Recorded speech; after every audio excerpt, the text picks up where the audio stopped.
ಇದೈತ್ರಿ ಯಲ್ಲಮ್ಮಗುಡ್ಕ ಹೋದ ಪಾರ್ಟ್ 2. ನಮಸ್ಕಾರ ದೇವ್ರ, ನಾನ್ ನಿಮ್ಮ ಮಯೂರ. ಪಾರ್ಟ್ 1 ಜೋಗಳ ಬಾವಿ ಒಳಗ ಸ್ಟಾಪ್ ಆಗೈತ್ರಿ. ಇನ್ನು ಯಾರು ಪಾರ್ಟ್ 1 ನೋಡಿಲ್ಲ, ನನ್ನ ಅಕೌಂಟ್ ದಾಗ ಐತಿ, ನೋಡಿ ಫಾಲೋ ಮಾಡ್ರಿ. ಜೋಗಳ ಬಾವಿದಿಂದ ಯಲ್ಲಮ್ಮಗುಡ್ಕ ಬಂದ ರೂಮ್ ತಗೊಂಡ ಎಲ್ಲಾರು ಹೊಟ್ಟೆ ಹಸಿದಿದ್ದು ಅಂತ ಊಟ ಕೂತೂರಿ. ಯಾವ್ದ್ ತಿಂದು ಯಾವ್ದ್ ಬಿಟ್ಟಿರಿ ಪಂಚಾಮೃತ ರೀ. ನೆಕ್ಸ್ಟ್ ಡೇ ಬೆಳಿಗ್ಗೆ ಎದ್ದ ನಾವ್ ಹೊಂಟವ್ರಿ ತಂಡ್ಯಾಗ ಜಳಕ ಮಾಡಾಕ. ತಂಡಿ ಒಂದ್ ಯಾತ್ರಾಗ ತಣ್ಣೀರ್ದಾಗ ಜಳಕ ಮಾಡ್ಬೇಕು.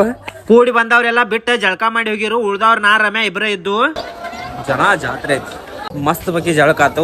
ಈ ಗಿಚ್ಚ ಅಂತ ಡ್ರೆಸ್ ಹಾಕೊಂಡ ದೇವ್ರ ಹೋಗಿ ನೋಡಿರಿ. ಜಳಕ ಮಾಡ್ಕೊಂಡ ರೂಮಿಗೆ ಬಂದ ಗಿಚ್ಚ ಗಿಲಿ ಹಂಗ ರೆಡಿ ಆಗಿ ನಾ ರಮ್ಯಾ ಕೂಡಿ ಇಬ್ರು ದೇವ್ರ ದರ್ಶನ ಪಡ್ಕೋಬೇಕಂತ ಹೊಂಟೋರಿ. ನಾವಿಬ್ರು ಕೂಡಿ ಫಸ್ಟ್ ಹೋದ ದೇವಸ್ಥಾನ ಅಂದ್ರ ಪರಶುರಾಮ್ ದೇವಸ್ಥಾನ ರೀ. ಅಲ್ಲಿ ಹೋಗಿ ಕಾಯಿ ಕರ್ಪೂರ ಮಾಡ್ಕೊಂಡ ಕಿಡ್ಗೇರಿ ಪರಶುರಾಮ್ ದರ್ಶನ ಪಡ್ಕೊಂಡು ಎಲ್ಲಾ ದೇವ್ರಿಗೆ ಎಣ್ಣೆ ಹಾಕಿ ಎಲ್ಲಮ್ಮನ ಆಶೀರ್ವಾದ ನೈಟ್ ಹೆಚ್ಚಿನ ಜನ ಇಲ್ಲದಾಗಟ್ಟ ಆಶೀರ್ವಾದ ಪಡ್ಕೋಬೇಕು ಅನ್ಕೊಂಡ ನಾವ್ ಹೊಂಟೋರಿ ನಾಷ್ಟಾ ಮಾಡ್ಬೇಕಂತ. ನಾಷ್ಟಾ ಸೆಂಟರ್ ಹೋಗಿ ಪುರಿ ಬಾಜಿ ಆರ್ಡರ್ ಮಾಡಿ ಸೆಲ್ಫ್ ಸರ್ವಿಸ್ ಅಂತ ನಾವ ತಂದ ಅದನ್ನ ತಿಂದ ನೀರ್ ಕುಡ್ದು ಬಂದು ಅಲ್ಲಿಂದ ರೂಮ್ ಕಡೆ ಬರು ಕೂಡ್ಲೆ ಎಲ್ಲಾರು ದೇವ್ರ ಪರಡಿಗೆ ತುಂಬಾ ತಿರು. ನಾ ಎಲ್ಲಮ್ಮ ತಾಯಿಗೆ ನಮಸ್ಕರಿಸಿ ನಮ್ಮ ತಾಯಿ ಕೈಯಿಂದ ಬಂಡ್ರ ಹಚ್ಕೊಂಡಿ ಎಲ್ಲಾರು ಕೂಡಿ ಹೋಳಿಗೆ ಅನ್ನ ಸಾರ ಶಿಸ್ತಂಗೆ ಬಡ್ದ ನಾವ್ ಹೊಂಟೋರಿ ಮತ್ತ ಜಾತ್ರೆಗ.